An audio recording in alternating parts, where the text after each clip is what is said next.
20 जनवरी पाक कलाम में से पढ़ेंगे इमसाल की किताब, उसका दूसरा बाब, उसकी 12वीं आयत से लेकर 22वीं आयत तक। फहम तेरी हिफाजत करेगा ताकि तुझे शरीर की राह से और कजगोह से बचाएं,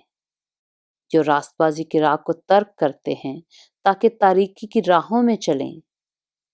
जो बदकारी से खुश होते हैं और शरारत की कज रवी में खुश रहते हैं, जिनकी रविशें नाहमवार और जिनकी राहें टेढ़ी हैं, ताकि तुझे बेगाना औरत से बचाएं, यानी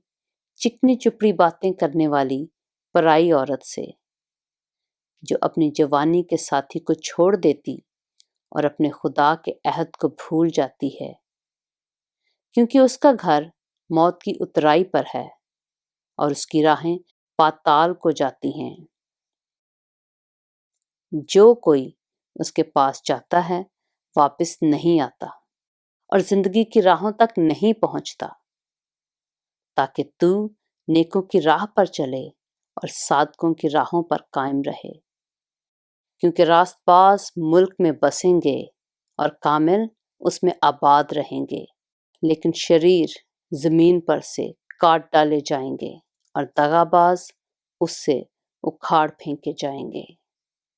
पाक कलाम के पढ़े और सुने जाने पर खुदावंद की बरकत हो।